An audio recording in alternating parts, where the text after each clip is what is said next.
ఏ రాముడు నాకు దక్కలేదో దాని వలన నేను బాధపడుతున్నానో అలా సీతమ్మ రావణుడికి చిక్కాలి అని నిర్ణయం చేసుకుంది. రావణాసురుడి దగ్గరికి వెళ్ళింది. ముందు నింద చేసింది. నింద చేసి ఖరదూషణాదుల మరణవార్త చెప్పింది. ఆశ్చర్యపోయిన రావణాసురుడు, ఇంత విలపిస్తున్నావు కదా, ఎవరు చంపారని అడిగాడు. ఆమె ముందు రాముని యొక్క శౌర్యాన్ని చెప్పింది. ఆమె రాక్షసి కనుక అబద్ధమాడి. ఆవిడంది, నైవ దేవి నగంధర్వి నయక్షి నచకిన్నరి నైవ రూపం మయా నారీ దృష్టపూర్వా మహీతలే అంది. నేను రాముడి భార్యని చూశాను. అసలు భూమిలో ఆడదాననైన నేనే ఇంకొక ఆడదాన్ని అంత అందగత్తెని చూడలేదు. అంత అందగత్తె సీతమ్మ. రాముడికి ఇల్లాలిగా ఉండడం ఏమిటి, నాన్నకి ఇల్లాలిగా ఉండాలనుకున్నాను. అందుకే అన్నని రెచ్చగొట్టింది. అంతటి అందగత్తె. సీతాపహరణానికి ముహూర్తం నిర్ణయమైంది. ఆ ఉద్దేశ్యం రావణుడికి కలిగేటట్టుగా మాట చేత ప్రవర్తించినది శూర్పణఖ. శూర్పణఖ మాటల వలన రావణాసుని మనస్సులో ఆ బీజం పడింది. ఎటువంటి వాడి మనసైనా మారుతుంది ఆ మాట మార్చి మాట్లాడడం అనే నైపుణ్యం ఉంటే. అందుకే మాట ధర్మాన్ని నిలబెట్టడానికి పనికి రావాలి తప్ప మాట అవతల వారిని పాడు చేయడానికి మాట్లాడకూడదు. మాట ఆకర్షణీయంగా ఉండడం గొప్ప కాదు, మాట ఉద్ధారకంగా ఉండడం గొప్ప. అవతల వారిని ఉద్ధరించేటటువంటి మాట చెప్పగలిగినదై ఉండాలి. అందుకే శంకర భగవత్పాదులు సౌందర్యలహరి చేస్తూ శరజ్యోత్స్నా శుద్ధాం శశియుత జటాజూట మకుటాం వరత్రాసత్రాణ స్ఫటిక గుటికా పుస్తకరాం సకృన్నత్వా నత్వా కథమివ సతాం సన్నిధదతే మధుక్షీరద్రాక్షా మధురి మధురీణా ఫణితయ అంటారు. సకృన్నత్వా నత్వా, మంచి హృదయము కలిగిన వాడు ఒక్కసారి నీకు నమస్కరిస్తే తేనె పాలు ద్రాక్ష పళ్ళు ఎలా ఉంటాయో అంటే జీర్ణశక్తిని తేలికగా పొంది అవి జీర్ణమై మనిషికి శక్తినిస్తాయి. అలా అవతల వారిని ఉద్ధరించగలిగినటువంటి మాటలు మాట్లాడగలిగినటువంటి నైపుణ్యము, మంచి హృదయము కలిగిన వాడు ఒక్కసారి నమస్కరించిన తల్లి శారదా నువ్వు కటాక్షిస్తావమ్మా అన్నారు. మాట అవతల వారిని ఉద్ధరించడానికి మంచికి పనికి రావాలి, అవతల వారి దుఃఖాన్ని తొలగించడానికి పనికి రావాలి, రెచ్చగొట్టి అశాంతి కల్పించడానికి పనికి రాకూడదు. శూర్పణఖ మాట తీరు మీరు చూస్తే తళుక్కున మెరిసింది ఒక్కసారి శ్రీరామాయణ అరణ్యకాండలో. ఒక్కసారి శూర్పణఖ మాట్లాడిన మాటల యొక్క ప్రభావం ఎంత దూరం వెళ్ళిపోయిందంటే లంకా పట్టణం అంతా నశించిపోయింది. పుత్రమిత్ర కళత్రాదులతో నేల కొరిగిపోయాడు. లక్ష్మణస్వామి తల్లదిల్లిపోయాడు. అంత పెద్ద మహాయుద్ధం జరిగింది. సముద్రానికి సేతువు కట్టవలసి వచ్చింది. ఇంత జరగడానికి కారణం, ఇంతటి మహావృక్షం పెరగడానికి కారణం కేవలం శూర్పణఖ మాటల యందు నిక్షిప్తమయ్యింది.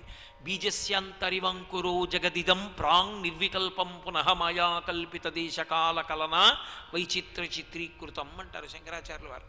అలా ఒక బీజమునందు వృక్షము దాగి ఉన్నట్టు శూర్పణఖ మాటల వలన అంత ప్రమాదం సంభవించింది రామాయణంలో.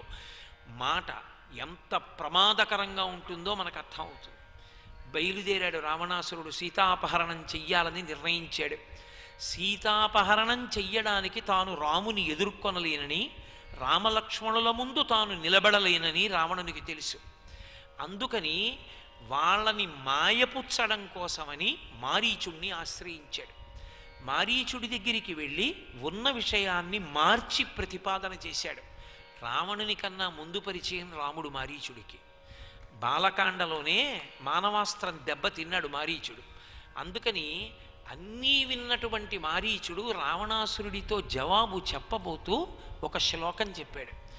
నేనైతే ఏం చెప్తానంటే మారీచుడు చెప్పినటువంటి ఆ శ్లోకాన్ని పిల్లలందరితోటి కూడా కంఠగతం చేయించాలి, కంఠస్థం చేయించి ఆ శ్లోకాన్ని తరచుగా చెప్తుండాలి. తల్లిదండ్రులు తరచుగా చెప్పాలి. పిల్లలకి సంస్కార వైభవం ఇవ్వగలిగినటువంటి అద్భుతమైన శ్లోకం. శ్రీరామాయణంలో పరమాద్భుతమైనటువంటి శ్లోకాలు మనం ఊహించనటువంటి వ్యక్తుల చేత ప్రతిపాదింపబడ్డాయి. తార ఒకనాడు రామచంద్రమూర్తి తత్వాన్ని ప్రతిపాదించింది. నివాస వృక్ష సాధూనాం ఆపన్నానాం పరాగతి ఆర్తానాం సంశ్రయశ్చైవ యశిశ్చైకభాజనం అని. అలాగే మారీచుడు రాక్షసుడైనప్పటికీ ఒక అద్భుతమైన విషయం రావణాసురుడితో చెప్పాడు. ఆయన ముందు మాట్లాడడం మొదలు పెట్టలేదు. మాట్లాడడం మొదలుపెట్టే ముందు రావణుడితో ఒక మాట అన్నాడు.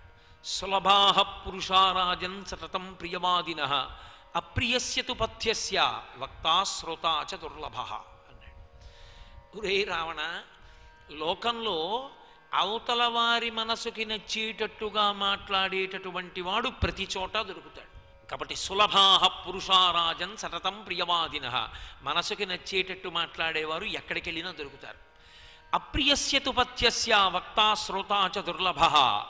కానీ ఒక్కటి గుర్తుపెట్టుకో రావణ, నీ మనసుకి నచ్చకపోయినా నీకు మంచి చెప్పేవాడు దొరకడు. నీ మనసుకి నచ్చదని తెలిసి కూడా మంచి చెప్పేవాడు లోకంలో ఉండడు.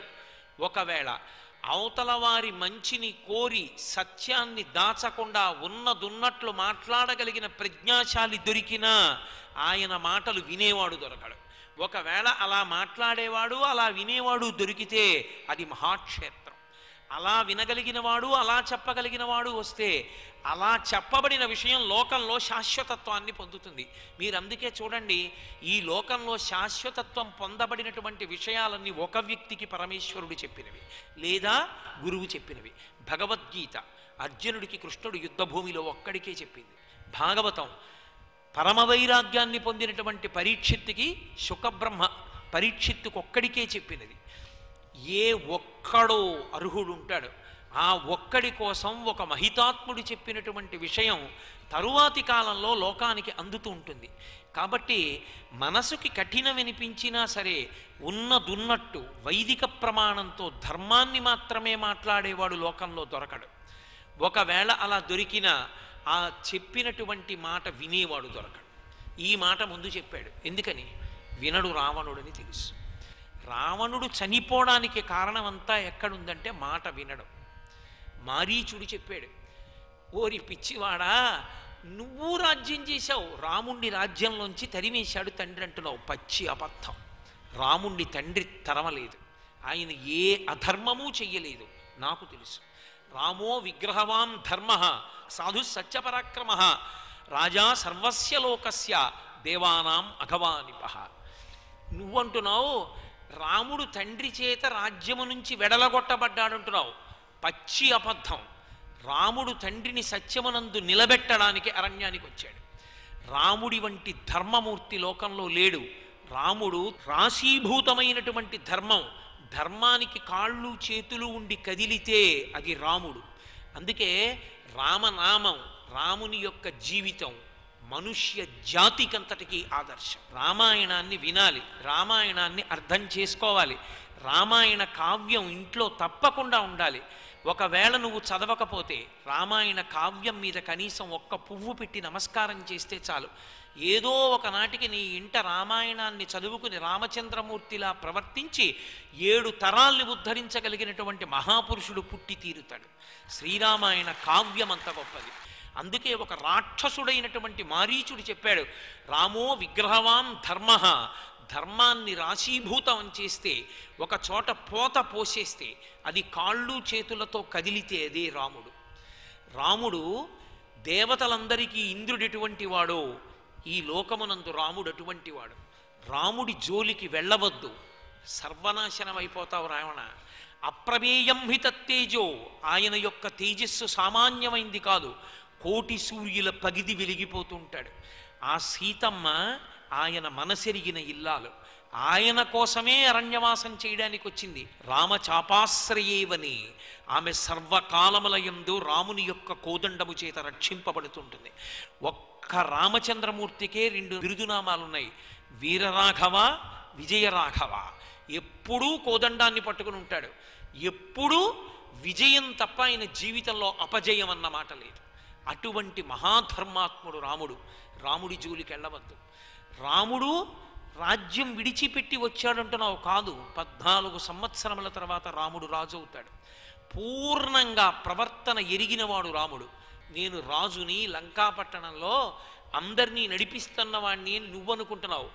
నీకు రామచంద్రమూర్తికి పోలిక లేదు రావణ. స్వామినా ప్రతికూలైన ప్రజా తీక్ష్ణేన రావణ రక్షమానా నవర్ధంతే మేషా గోమాయునా యథ. కుండ బద్దలగొట్టి చెప్పాడు మారీచుడు. నువ్వు రాజువే కావచ్చు, రాముడు రాజు కావచ్చు. రాముడికి నీకు ఉన్న తేడా ఏమిటో తెలుసా? రాముడు తన బిడ్డల్ని పరిపాలన చేసిన, తప్పు చేసిన వాడి మీద వేలిలా చూపించిన, రాముడు శిక్ష వేసిన, బిడ్డల్ని తండ్రి శిక్షించినట్లుంటుంది. సర్వం శ్రీ ఉమామహేశ్వర పరబ్రహ్మార్పణమస్తు. స్వస్తి.